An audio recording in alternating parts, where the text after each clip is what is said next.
In 1987, Ed Neumeyer finally saw a script which many people in Hollywood had repeatedly rejected brought to the big screen, with the release of Robocop. A movie which was an excellent, darkly satirical commentary on capitalism, corporate enterprise, and the changing attitudes of the 1980s. In 1990, Hollywood squatted over our cinemas and pushed out Robocop 2, a movie generally disliked by most people, which failed to do anything of note beyond cash in on the success of Robocop. Or did it? What if I told you Robocop 2 is actually a movie all about how watering down the Robocop franchise was a terrible idea? You might be interested in that, right? The whole movie is a metaphor for what was happening with the franchise at that time, so it's important that you pay attention to who the players are. This guy represents the original movie, while this guy obviously represents this movie. These guys represent the corporate interests in control of the Robocop franchise, and Detroit represents the birthplace and starting point of the franchise. These guys represent the audience of the original movie, and these little assholes represent the audience that the copyright holders had been attempting to chase. Keep all this in the front of your brains while I blow them out with this awesome theory.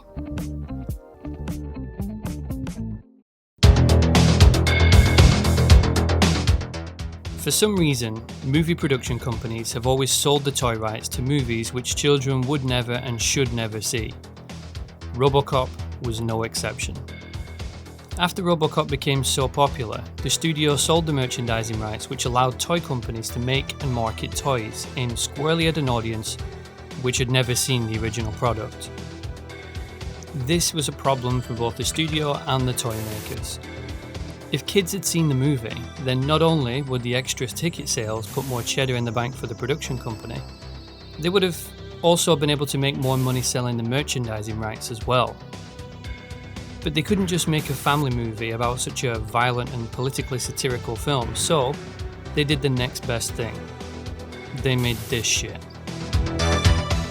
They sold the TV character rights and allowed a kids' cartoon to be made. So after the cartoon was syndicated, the production company decided to make a sequel. While the sequel is just as violent as the original, it didn't have the same satirical political undertone of its predecessor. What it did have, though, was a cheeky stab at the people who were forcing the franchise down a more sanitized and family-friendly path. One of the first acts in the movie, after Murphy is chopped up by the antagonist. Oh, yeah, did I mention that one of the villains is a 12-year-old kid? More on this later.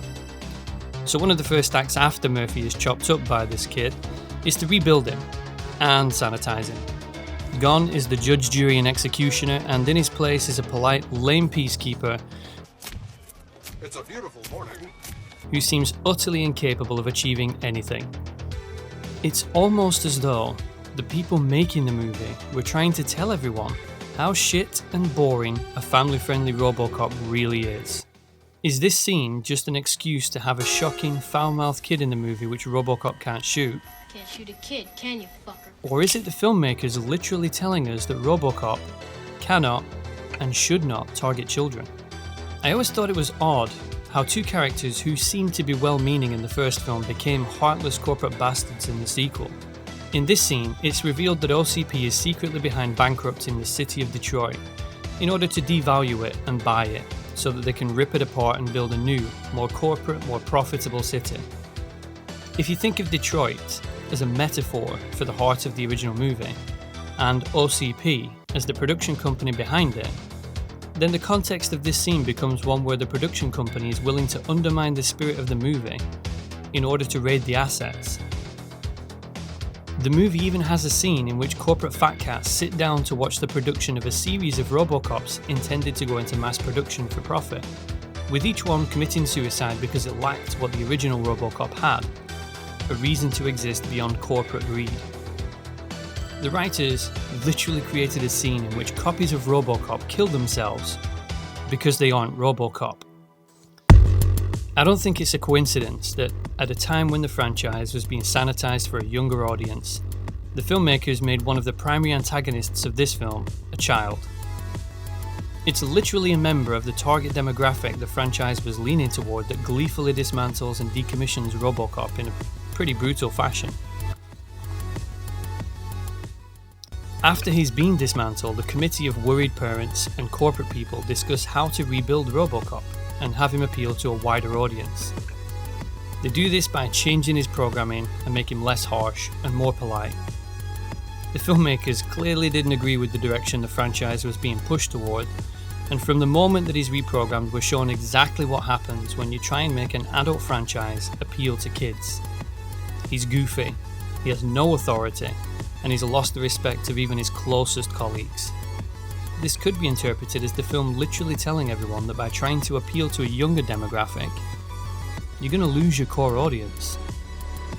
I also don't think it's a coincidence that each time Robocop is humiliated and emasculated, it's by the very same demographic that the franchise was slowly being aimed at.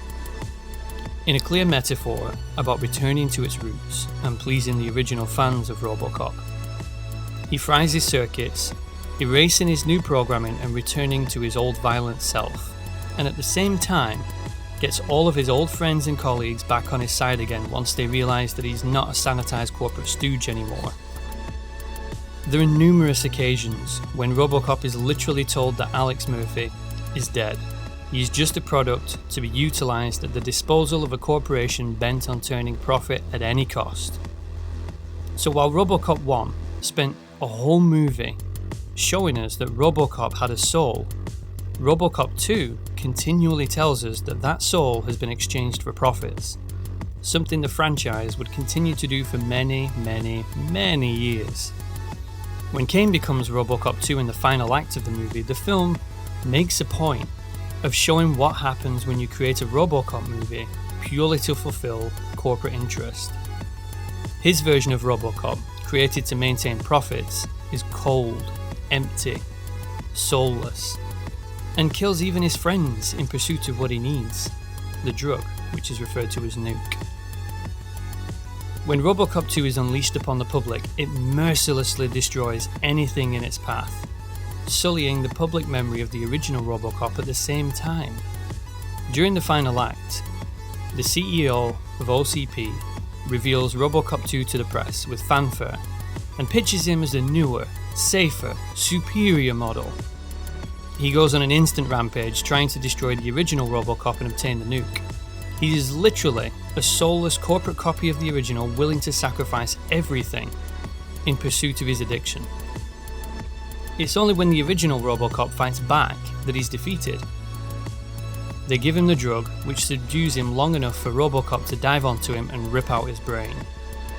Robocop 2 was literally killed because it ignored the original Robocop while chasing after its addiction. I'm not saying that all of this symbolism is entirely intentional, but they could have given Kane's version of Robocop any name. Robo-Soldier, the Robotic Avenger, Robo-Justice! But they didn't. They called it Robocop 2. I know some of this seems like a stretch, but given the direction the franchise was heading at the time, where it would eventually end up, and the satirical tone of the film, I don't think it's outrageous to say that maybe the filmmakers knew that the film they were making was a mistake.